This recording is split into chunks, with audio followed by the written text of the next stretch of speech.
Hello मित्रों, good morning. स्वागत है आप सभी का हमारे यूट्यूब चैनल यूपीएससी वाला एस्पिरेंट में। मित्रों, आज हम बात करने वाले हैं यहाँ पर सिविल सर्विसेज का जो 2023 का पेपर हुआ था, उसको जीएस का पेपर मैं आपके सामने लेके आया हूँ। हालांकि आप सभी ने पेपर देख लिया होगा, और जिसने भी अभी तक पेपर नहीं देखा है या फिर जो नए एस्पिरेंट हैं उन्होंने अभी तक पेपर किसी ने अगर तक पेपर नहीं देखा है तो उनके लिए मैं विशेषकर ये पेपर लेके आया हूँ।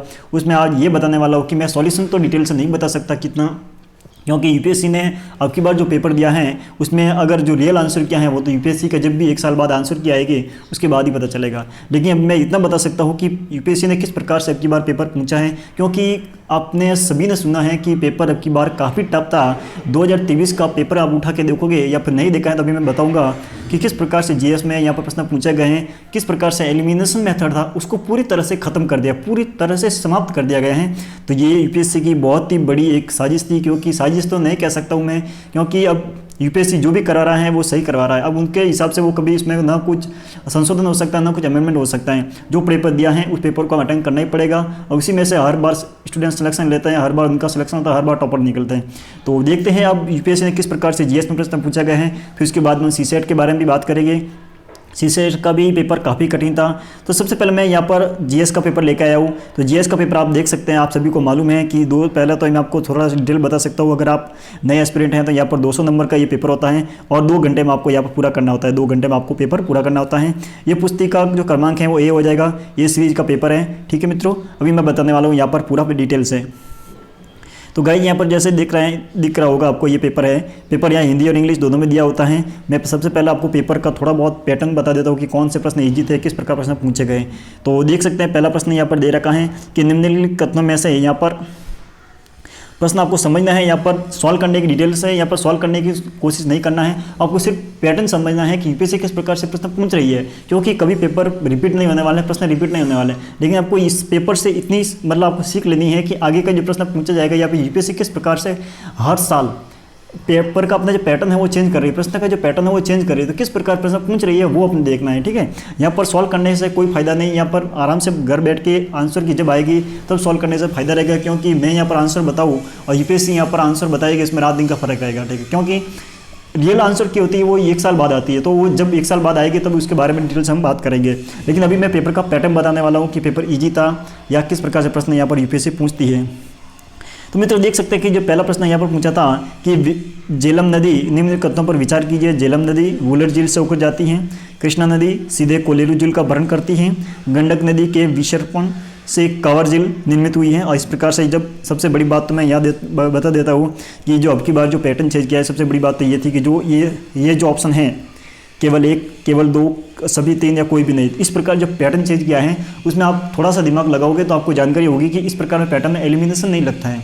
पहले क्या था कि जैसे देते 1 2 3, 1 2, ओनली 1, ठीक है, या फिर सभी, इस प्रकार से। इसमें अगर क्या होता है कि आपको पता है कि अगर 2 आपका सही नहीं है तो 2 कट जाएगा। 2 मान लो 2 ऑप्शन सही नहीं है, दूसरा ऑप्शन, तो आपको पहला और दूसरा ऑप्शन कट जाएगा। अब इस पर 50-50 कर से आंसर निकाल सकते थे। इस प्रकार से पहला पैटर्न था, जैसा कि आप 2022 का पेपर देख सकते हैं या फिर 2021 का पेपर देख सकते हैं। लेकिन अब की बार जो 2023 का जो पेपर आया है उसमें इस प्रकार से मेथड पूरा खत्म कर दिया है। यहाँ पर इस प्रकार की जानकारी अगर आपके पास पूरी 100% जानकारी है तभी आप इस पर पेपर या क्वेश्चन को अटेंड कर पाएंगे। इस प्रकार से यहाँ प्रश्न पूछे गए हैं। बाकी देख सकते हैं यहाँ पर कामजार, अब यहाँ पर ये करंट के पोजीशन, अब की बार करंट इन्होंने भरमार पूछा है, कुछ कहने की जरूरत नहीं है। जैसे कामराजर पोर्ट हो जाएगा, मुंद्रा पोर्ट हो जाएगा, विशाखापट्टनम पोर्ट हो जाएगा, ये है। ठीक है, उसके बारे में बताना है कौन सा सही सुमेलित है। तो यहाँ पर केवल 1, केवल 2 इस प्रकार से प्रश्न पूछा गया है। ठीक है, उसके बाद में यहाँ पर जैसे कि यहाँ पर उसका प्रश्न है, यहाँ पर अब मैं जोग्राफी का समझूँ या फिर इसका इन्वायरमेंट समझूँ, किसी भी को समझ सकते हैं कि कटहल, महुआ और सागौन इनमें से कौन सा पर्णपाती वृक्ष है। तो इसमें से आपको बताना था कटहल, महुआ और सागौन, इसमें से आपको बताना था। ठीक है, तो इसके बाद में जैसा कि इस साइड में प्रश्न और दे रखा है कि चीन की तुलना में भारत के पास अधिक कृषि योग्य क्षेत्र हैं। चीन की तुलना में भारत में सिंचित क्षेत्र का अनुपात अधिक है। इस प्रकार से प्रश्न पूछे गए थे। देख सकते हैं पेपर का लेवल किस प्रकार से बढ़ रहा है। उसके बाद में यहाँ पर देख सकते हैं, यहाँ पर अब यहाँ पर जो प्रश्न नंबर 5 है उसमें आपको आराम से देखना है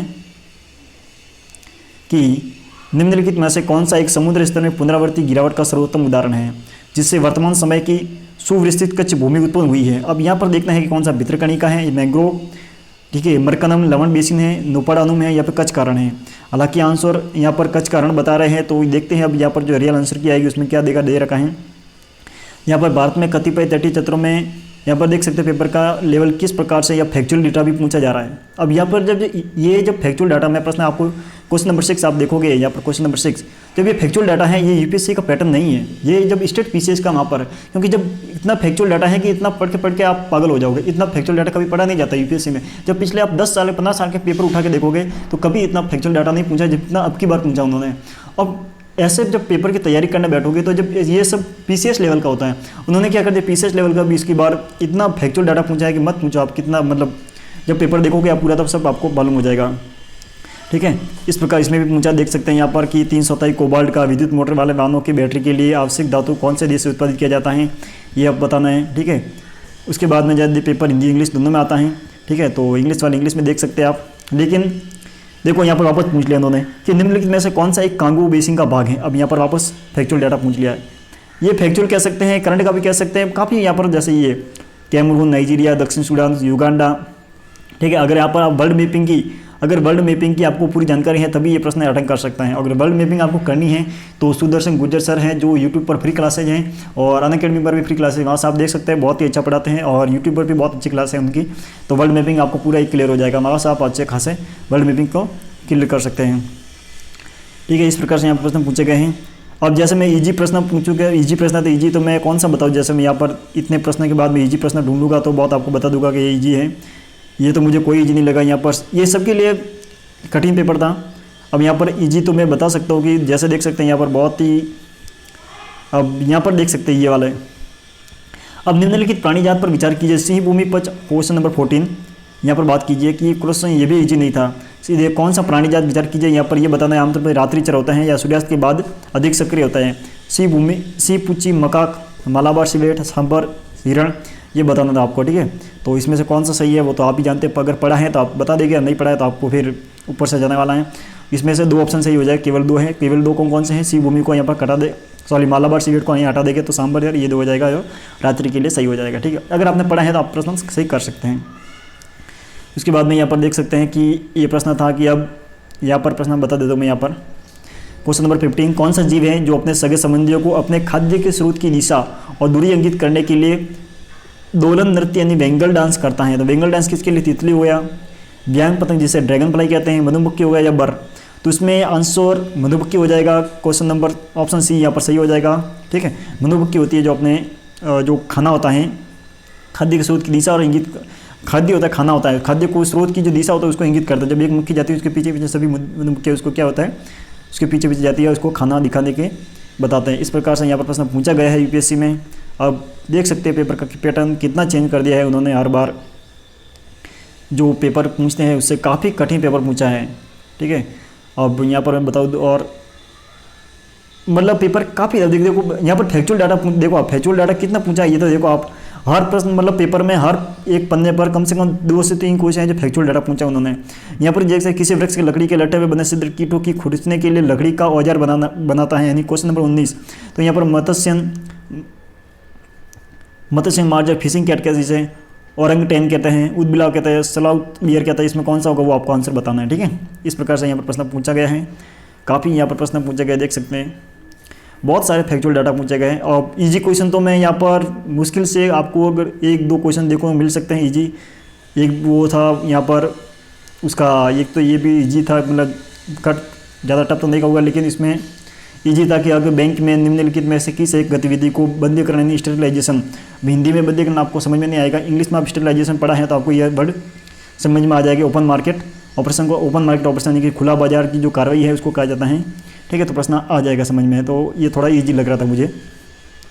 बाकी यहाँ पर काफ़ी यहाँ पर अगर यहाँ पर मतलब कुल मिला के है कि अगर वो आप पढ़ के गए और वो आपको क्वेश्चन यहाँ पर देखने को मिलेगा तो वो बात बिल्कुल नहीं है, ऐसा बिल्कुल नहीं मिलेगा, ऐसा प्रश्न बिल्कुल नहीं मिलेगा। ठीक है, अब यहाँ पर देख सकते हैं किस प्रकार से यहाँ पर प्रश्न पूछा गया है।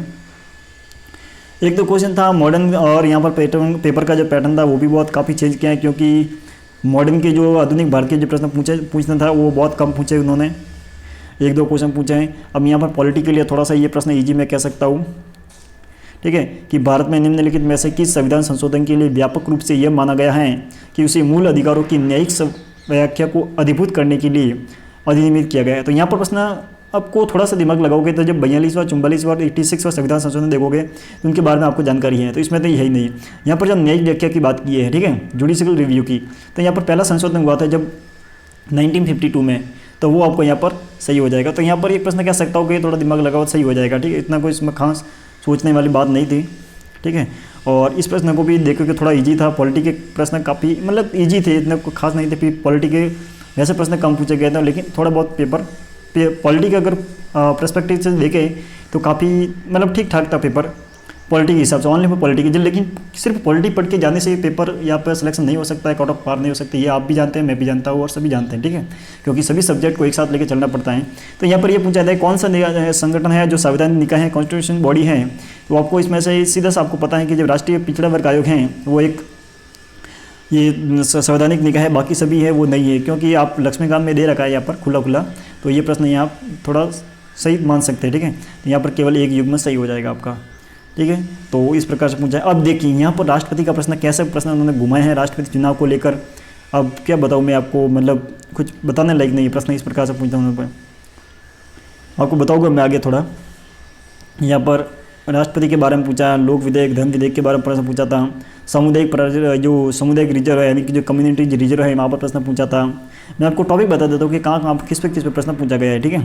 राष्ट्रपति पर प्रश्न आया था, लोकसभा की जो मनी बिल है, ठीक है, मनी बिल है, धन विधेयक कह सकते हैं, फाइनेंशियल विधेयक जो वित्त विधेयक है उस पर प्रश्न आया था।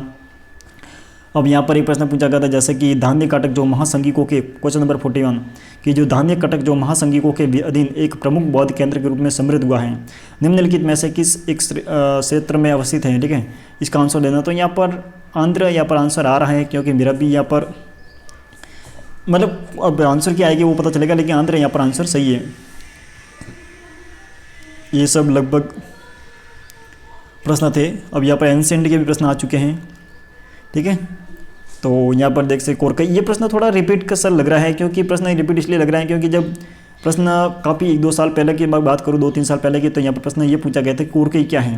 तो कोरकई सभी को पता है कि ये पोर्ट है, ठीक है। जब अब की बार उन्होंने क्या कोरकई के साथ में पूंपार और मुचिरी पे दिया है, जबकि पूंपार थोड़ा करंट में रहा था, तो इससे आप पता लगा सकते हैं कि ये पोर्ट की बात कर रहे हैं, ठीक है। तो यहाँ पर ये थोड़ा सा प्रश्न सही होने के चांसेस बन सकते हैं। बाकी तो आप सभी जानते हैं। यहाँ पर मैं थोड़ा सा और लेवल बता देता हूँ। जब देख के अभी 44 प्रश्न पहुँचे हैं, लेकिन इसमें से मुश्किल से 2 या 3 प्रश्न थे जो आपको इजी में बताया है, बाकी सब आपके लेवल से आप ही थे। मतलब इतना पढ़ने के बाद भी आपको यहाँ पर पेपर कठिन लगेगा। जब पेपर हॉल में बैठोगे यहाँ पर आराम से फ्री माइंड से आप पेपर देख रहे हैं, वीडियो देख रहे हैं, तब आपको लगेगा पेपर ईजी था, लेकिन वहाँ जब बैठते हैं तो इतने पेपर मतलब आगे के जो 10 सवाल आपको नहीं आ रहे हैं तो इतना प्रेशर हाई हो जाता है कि मतलब क्या बताया। अब यहाँ पर पूरा पेपर बिगड़ जाता है, पूरा पेपर का जो माइंडसेट होता है वो बिगड़ जाता है, और फिर जो आता प्रश्न था वही गलत हो जाता है, ठीक है। यहाँ पर पूछा है कि क्वेश्चन नंबर 44 की वट किरुत्तल की प्रथा को स्पष्ट करता है कौन सी जो संगम कविता है वो जो वट किरुत्तल की प्रथा को स्पष्ट करता है। तो जो पढ़ा है आप बता सकते हैं इसमें कौन क्या होता है, वो आप ही बता सकते हैं, ठीक है। यहाँ पर प्रश्न और भी देख से मैं यहाँ पर बताऊँगा कि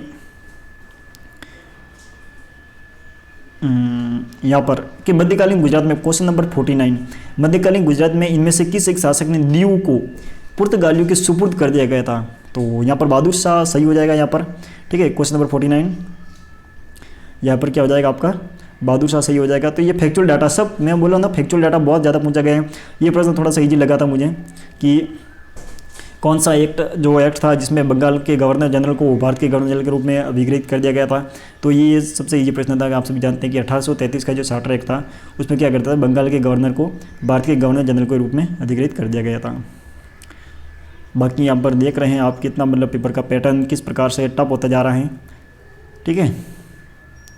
मेन विशेष बात तो ये हो गई कि जो पेपर इतना टफ होने के बावजूद भी सबसे बड़ा बात तो यहाँ पे जो एलिमिनेशन मेथड खत्म कर दिया है यहाँ पर, ये वाला, ये सबसे बड़ी दिक्कत की बात है, क्योंकि इससे कोई क्वेश्चन सॉल्व करने में काफ़ी दिक्कत होती है। अगर आपके पास 100% जानकारी है तो ही आप सॉल्व कर सकते हैं, ठीक है, वरना इसमें क्वेश्चन अटेंड करने के लिए बहुत बड़ी रिस्क उठाना पड़ सकता है। अब यहाँ पर देख सकते हैं यहाँ पर कि नेविगेशन प्रणाली में आप निम्नलिखित में किस देश के पास अपनी उपग्रह मार्गदर्शन की नेविगेशन प्रणाली है। तो ये यहाँ पर फैक्चुअल डाटा है। यहाँ पर ऑस्ट्रेलिया आपका सही आंसर, सॉरी जापान हो जाएगा, यहाँ पर ऑस्ट्रेलिया गलत हो जाएगा यहाँ पर, ठीक है। ऑस्ट्रेलिया वगैरह ये सब गलत हो जाएगा, यहाँ पर जापान सही हो जाएगा। ये सब है। और मतलब क्या बताया, पेपर का पैटर्न तो आप सभी जान ही रहे हैं, देख सकते हैं यहाँ पर। अब यहाँ पर ये देखिए, ये पूछा गया था इसमें कौन से देश यूक्रेन की सीमा लग रही है नहीं लग रही है। अगर आप करंट में पढ़ के गए, यूक्रेन तो काफ़ी करंट में था, तो ये तो आपको पढ़ना चाहिए था, क्योंकि यूक्रेन काफ़ी युद्ध यूक्रेन और रूस का जो युद्ध चल रहा है तो उसमें काफ़ी ये करंट में था। तो इसकी जो बॉर्डर थी वो तो आपको पढ़ के जाना ही चाहिए था कि ठीक है। तो इसमें यहाँ पर पूछा गया था बुल्गारिया, चेक Republic, Hungary, Latvia, Lithuania, Romania, इस प्रकार कौन सी आपकी यूक्रेन से सीमा लगती हैं, कौन से नहीं लगती है, वो प्रश्न पूछा गया था। ठीक है।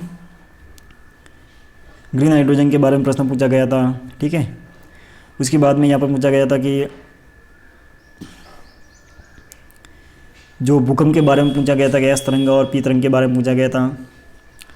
ठीक है।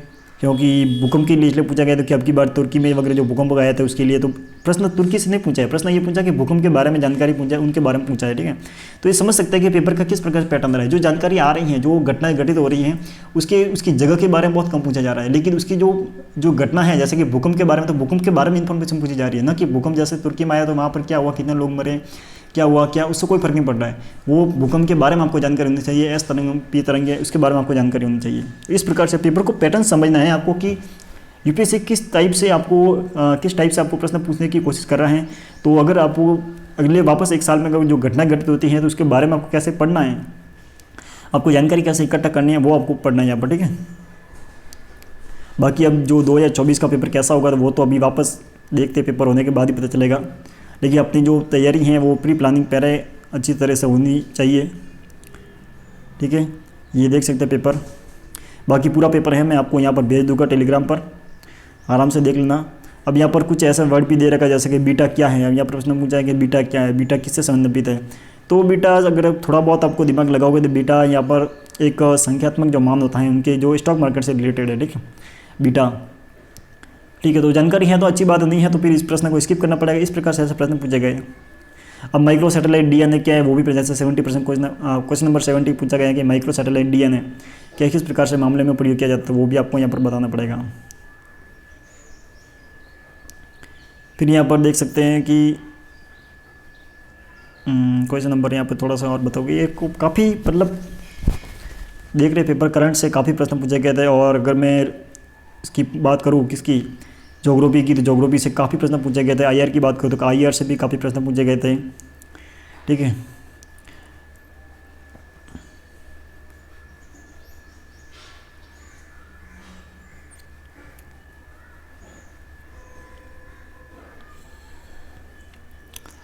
यहाँ पर प्रश्न पूछा गया है, जैसे यहाँ पर एक बता देता हूँ। यहाँ पर ये प्रश्न देखो, ये वाला क्वेश्चन नंबर 81 कि भारतीय इतिहास के संदर्भ में Alexander, Rea, A H Longhurst, Robert Sewell, James Burgess, Walter Elliot किस गतिविधि से जुड़े थे। तो अगर थोड़ा सा आपको नाम सुनना लगता है कि अलेक्जेंडर किसी का नाम आपने चुना होगा, जब सिंधु घाटी सभ्यता में थोड़ा बहुत कई नाम आता है अलेक्जेंडर का, तो आपको थोड़ा सा पता चल सकता है कि ये पुरातात्विक उत्खनन यानी कि जो आर्कियोलॉजी जो ठीक है टीम है, या फिर जो उससे रिलेटेड नहीं पुरातात्विक उत्खनन जो करते हैं, माइनिंग करते हैं, जो पुरातात्विक जो खोज करते हैं उनके लिए संबंधित हैं। तो अब यहाँ से थोड़ा सा आंसर निकालने के लिए आप कोशिश कर सकते हैं। अगर आप वहाँ पर माइंडसेट सही है, आपका दिमाग सही काम कर रहा है, आप सोचने की क्षमता वहाँ पर सही है, तो आप लगा सकते हैं कि यहाँ पर इससे संबंधित हो जाएगा। तो इस एक से प्रश्न आप निकाल सकते हैं। इस प्रकार से प्रश्न उन्होंने फैक्चुअल डाटा बहुत पूछा था, एक टर्म के आधार पर उनको प्रश्न पूछे गए थे।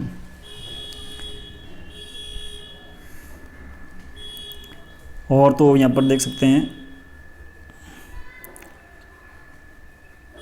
तो कुल मिला के पेपर बहुत ही काफ़ी कठिन था। अगर मैं पूरा ओवरऑल क्वेश्चन की बात करूँ तो यहाँ पर क्वेश्चन जो 100 प्रश्न थे, 100 प्रश्न थे। अगर मैं इसमें ईजी से ईजी क्या बताऊँ, थोड़ा सा ईजी ईजी के प्रश्न का ज़्यादा से नहीं, 7 से 8 क्वेश्चन ईजी थे बस।